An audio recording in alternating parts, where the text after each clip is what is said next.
ನಮ್ಮ D K Shivakumar ಅವರು ಮುಖ್ಯಮಂತ್ರಿ ಆಗುವುದನ್ನು ತಪ್ಪಿಸಲಿಕ್ಕೆ ಆಗುವುದಿಲ್ಲ. ಹಾಗಾದರೆ ಅದು ವರ ಕೊಡೋ ಯಾರು ಕೊಡತಕ್ಕಂಥ ವರ ಅಲ್ಲ, ಅವರು ಸಂಪಾದನೆ ಮಾಡತಕ್ಕಂಥ ಒಂದು ಶಕ್ತಿ ಅದು ಮುಖ್ಯಮಂತ್ರಿ ಪದವಿ. ಆದ್ದರಿಂದ ಇಂಥ ಒಂದು ಸಂದರ್ಭದಲ್ಲಿ ಅದು ಕೂಡ ಕಾರ್ಕಳದ ಪುಣ್ಯಭೂಮಿಯಲ್ಲಿ ಈ ಮಾತನ್ನು ಹೇಳುವಾಗ ಇದಕ್ಕೆ 100ಕ್ಕೆ 100 ಸತ್ಯ.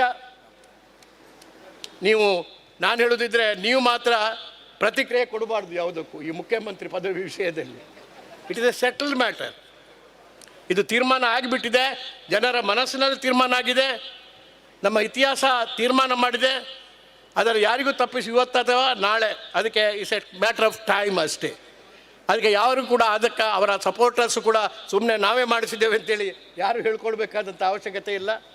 ಅಥವಾ ಇವತ್ತು ಇದು ಆಗಬಾರ್ದು ಅಂತೇಳಿ ತಪ್ಪಿಸ್ಕೊಳ್ಳಿಕ್ಕೆ ಅದು ಇವತ್ತು ಯಾವ ಕೋಟಿ ಪ್ರಯತ್ನ ಮಾಡಿದರೂ ಕೂಡ ಯಾರಿಗೂ ಕೂಡ ಅದು ಸಾಧ್ಯ ಆಗುವುದಿಲ್ಲ ಎಂಬುದನ್ನು ಕೂಡ ಸ್ವತಃಸಿದ್ಧ.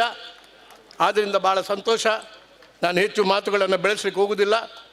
ಆದರೆ ಇವತ್ತು ಪಕ್ಷದ ಸಂಘಟನೆ ತಳಮಟ್ಟದಲ್ಲಿ ಆಗಬೇಕಾಗಿದೆ. ಅದನ್ನು ಆ ಕ್ರಿಯೆಯನ್ನು ಕೆಲಸವನ್ನು ಮಾಡಲಿಕ್ಕೆ ಪ್ರಾರಂಭ ಮಾಡಿದ್ದೀರಿ.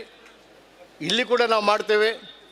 ಇದು ಖಂಡಿತವಾಗಿ ಕೂಡ ಬರೀ 5 ಇಲ್ಲಿ ಅಲ್ಲ, ಆ ಕಡೆ ಕೂಡ ಒಟ್ಟು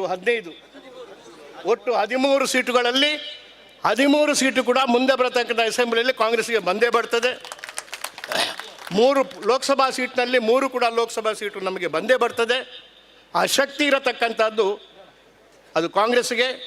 ಅದು ನಮ್ಮ ಪುಣ್ಯ ಭೂಮಿಯ ಅಂತಃಶಕ್ತಿ. ಇದು ಆ ಶಕ್ತಿಯನ್ನು ಯಾರಿಗೂ ಕೂಡ ಇಳಿಸಲಿಕ್ಕೆ ಸಾಧ್ಯ ಆಗೋದಿಲ್ಲ ಅಂತೇಳಿ ಹೇಳಿ, ದೇವಸ್ಥಾನಕ್ಕೆ ಹೋಗುವಂಥದ್ದು ಅದರ ಬಗ್ಗೆ ಯಾರಿಗೂ ಕೂಡ ಒಂದು ಆ ಭಾವನೆ ಬೇಕಾಗಿಲ್ಲ. ದೇವಸ್ಥಾನಕ್ಕೆ ಇದು ನಮ್ಮ ಭೂಮಿಯಲ್ಲಿ ಇಲ್ಲಿ ಅದು ಕೂಡ ಇದು ದಕ್ಷಿಣ ಕನ್ನಡ ಜಿಲ್ಲೆ, ಉಡುಪಿ ಜಿಲ್ಲೆ, ಇದು ದೇವರ ಭೂಮಿ.